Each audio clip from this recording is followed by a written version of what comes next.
Your expectations largely determine the quality of your life in this sense, is that whatever you expect with confidence becomes your self-fulfilling prophecy. Whatever you expect with confidence becomes your own self-fulfilling prophecy. In other words, you are always telling your future by the way you talk about how you think things are going to turn out. You are like a fortune teller in your own life. And if you believe that things are going to turn out well, if you expect them to turn out well, then by gum, they do. If you believe that you're going to be popular and that people are going to buy and that you have a great product and a great company and you're going to have a great life and you're going to be accepted and well received by people, and then you act that way. So it's very, very important that you always expect the best.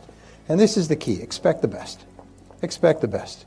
Expect the best of yourself. Expect the best of other people. But especially expect the best of people who look up to you. Interesting difference between winners and losers. Can you guess? Prior to every sales call or experience, both of them visualize and recall a memory.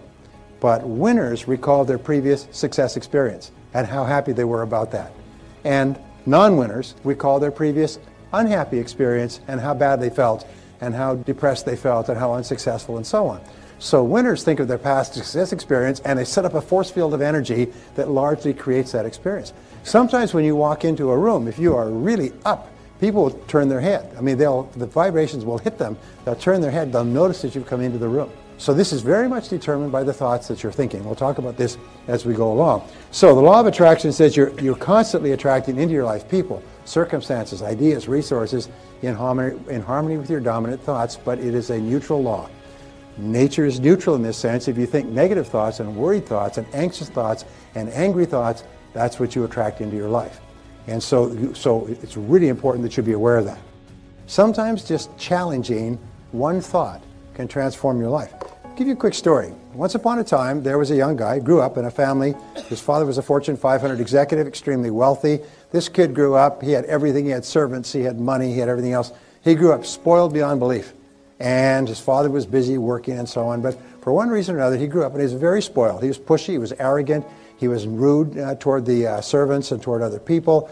And the father realized he had raised a really spoiled, wastrel type kid because he never had to work for anything in his life. Well, the young man went off to college, completed college, reasonable grades, and then he came back and he said, "Okay, Dad, get me a job." Nice kid. The father said, "All right, I will get you a job." And the father realized he'd made a mistake with his son, and he wasn't quite sure how to help him. But he got him a job with another Fortune 500 company, and the young man went to work, and after 18 months, the boss called him in and said, "You're fired. We don't want you around here anymore. Your work is low level. You're not very competent. You're fired. Get out." Well, the young man was shattered. It's his first job. His friends have got jobs, friends working in large companies. He comes home. He's been fired. And his father said, "Well, you know, I'll see if I can get you another job." So a couple of months goes by. His father gets him another job. He goes and he works for 18 months at this job. This time he works really hard because he's determined not to be fired. After 18 months, boss calls him in and says, "You're fired. Get out of here. We don't want you around here. You're worthless. You're no good." The kid goes home, and this time he's in mid-20s. He's really upset and angry. His father says, "Well, let me see what I can do. I'll call around." And this time he gets him another job. 18 months later, he's fired for incompetence. He does this 4 times. The son discovers when he's about 28, 29, by this time he's working hard. He's working long hours. He's working himself silly so he could do a great job, so he could really work up. And he's doing a great job. He's gotten better and better, more disciplined, more focused and everything else, but fired 4 times in a row from major companies. And then he finally finds out somebody lets him slip. And he said, "Well, why am I being fired?" He said, "Well, that was the deal." He said, "What do you mean deal?" He said, "Well, the deal was I told your father I would put you on for 18 months, and he agreed as long as I would fire you at the end of 18 months. He said, "Quite honestly, you've done a fantastic job here, one of the best people we've ever seen, but that was the deal." This young man went home, and he's in his late 30s. He is so mad. He gets into a shouting contest with his father. He swears at him. He says, "That's it." He said, "I will never talk to you. I will never have anything to do with the rest of my life." He walks out, leaves. He gets his own job this time with a Fortune 500 company, becomes a crack executive, moves up to a senior position. He's well paid, well respected. And at the age of 38, he's still mad. And he's talking to his spouse or something else on what his father did all the way in his 20s. His wife said, "Honey, did you ever think that maybe your father loved you so much he was willing to put you through all of that, knowing you'd end up hating him? But he did that to make you the kind of man that you've become today." And it was just like a whack in the face. And suddenly the son realized, in all honesty, he was a jerk when he came out of school, and that now he was a successful, highly respected person, and it would never have happened in the absence of those experiences. So he went to his father. He's now 38 years old. Father's about 60-something. Went to his father and confronted him and said, "Is this true?" And he said, "Yes." He said, "I hated to do it." He said, "But I realized I made a mistake in raising you, and I had to compensate for it. I had to make you the kind of person that you could be, and that would only happen with adversity. And so I was willing to lose you in order to save you." And they embraced, and they became the best of friends for the rest of their lives. True story, by the way, true story. So my point there was what he did is from being angry to the age of 38, he changed his perspective and realized that what had happened was a good thing. What was happened was done out of love and not out of unkindness. My friend Wayne Dyer has this little one-liner. He said, "It's never too late to have a happy childhood." It's never too late to have a happy childhood. The work at the University of Pennsylvania says basically that we see the world based on what is called our interpretive style. And your interpretive style is the way you interpret things to yourself. So if you change the way you interpret things to yourself, your attitude toward everything changes. You've also heard it that the average person uses only 10% of their potential.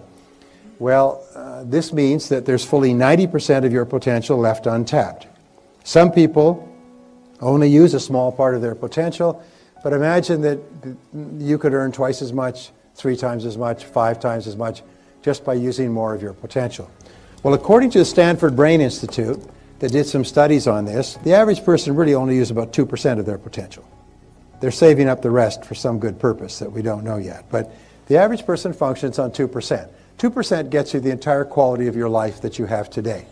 That means, by the way, average is 2%, some are less than that. Some use less than that. And what we do is we use it to get up in the morning, brush our teeth, go to work, go home, watch television. But we don't use it for very much. But let's just pretend and say we use 10% of our potential. Well, that means that your self-concept is limited to only 10% as well. We also know that each person has a series of mini self-concepts. Now, you have a self-concept for every part of your life or work that you consider to be important. For example, you have a self-concept for every sport that you play. You have a self-concept for how well you sell. You have a self-concept for how you dress and for how much you weigh. You have a self-concept for your creative ability and your memory, your ability to tell stories, your sense of humor. You have a self-concept for your appearance. You have a self-concept for any kind of musical instrument or anything else you do. You have a self-concept for how much money you earn. What they have found is that every person has a self-concept which is like a thermostat. And this self-concept with regard to money, you never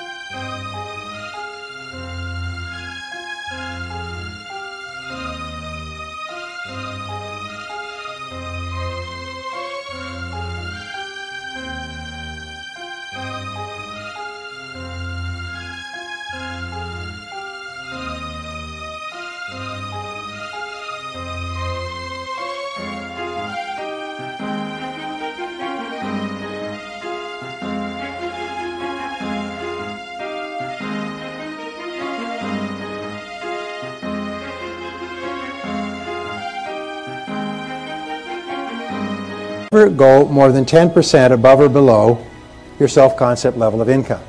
If you earn 10% or more above your self-concept level of income, you immediately go into what I call throwaway behaviors. You do everything possible to get rid of the money. You give it away, you spend it, you go out for dinner, you buy champagne, you order drinks for everybody at the bar. That's why if ever you win a prize or something, the very first thing you think of, let's go on a vacation, buy a motorhome, get some jewelry. And 68% of people who win the lottery are broke again within 3 years. They have more money than they've ever had in their life, but it takes them so far out of their self-concept that they go just like a rocket that goes off course and starts to spin, and they go crazy. So if you earn 10% or more below your self-concept level of income, you engage in what are called scrambling behaviors, and you scramble to get your income back up. But once you're into that 10% range, well, plus or minus, you relax.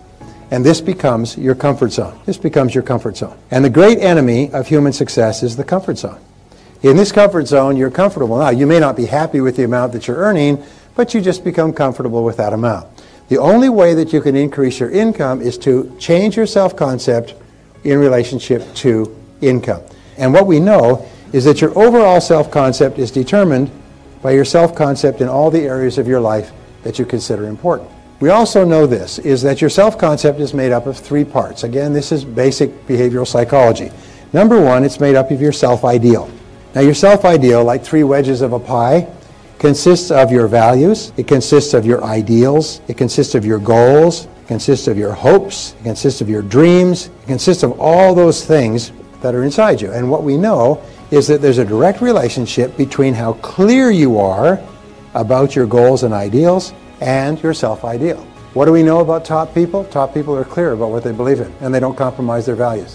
What do we know about little people, weak people? Is they're very confused about their values and they compromise them for the slightest advantage. So my point is that people with a very clear self-ideal are much stronger and more powerful people than people who are unclear about their ideals. The second part of your self-concept is called your self-image. And there's hundreds of books on self-image psychology, but basically what they say is your self-image is the way you see about yourself and the way you think about yourself.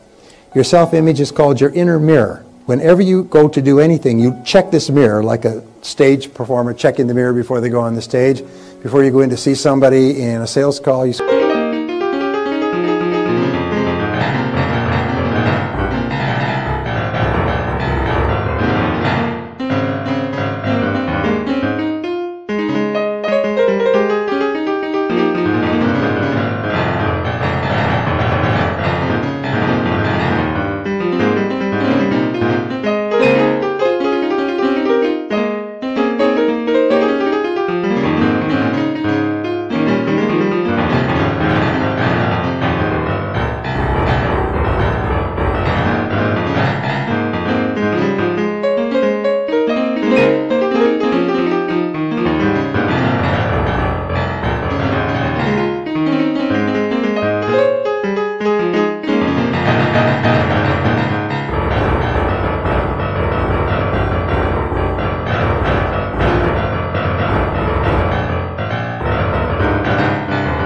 kind of check your inner mirror to see, how do I perform in sales calls? And your performance on the outside is largely determined by your self-image, 1-to-1. Remember that ratio. The third part of your self-concept is your self-esteem. Now, your self-esteem is the most important part of all. This is the emotional part of your personality. This is what I call the nuclear reactor core. This is the energy source. This is the power in the human personality. Your level of self-esteem determines your level of vitality, energy, personality, sense of humor, creativity, personal strength, influence, persuasiveness, and so on. So your self-esteem is critical, and your self-esteem is defined as how much you like yourself. How much you like yourself is the measure of your self-esteem. How much you like yourself. Here's an interesting point, is whenever your self-esteem, your self-image, your personal performance is consistent with your self-ideal, the person that you would most like to be, your self-esteem goes up. Whenever you do anything that is consistent with the best person you could be, you feel happy, you feel proud, you have greater self-respect, you have more energy. Whenever you do something that's not like you blow up, you get mad, you swear, you do something that, that's not consistent with the best person you could be, your self-esteem takes a hit. But when you start to act in a way consistent with the best that you know, your self-esteem goes up. Well, here's the most important part. The most powerful words you'll ever learn are the words, I like myself. I like myself. Whenever you say the words, I like myself, your overall self-concept goes up. Your self-image improves and your self-ideal clarifies. And as your self-concept goes up, your performance and your behavior at every part of your life goes up as well. They say the flip side of self-esteem, like a coin, is called self-efficacy in psychology. And self-efficacy is how competent you are. So whenever you do something well, your self-esteem goes up and you like yourself more. And the more you like yourself, the better you do. And the better you do, the more you like yourself. And the more you like yourself, the better you do. And you get onto an upward spiral. So what we found is the most powerful words that you can use prior to any event of importance are the words, I like myself.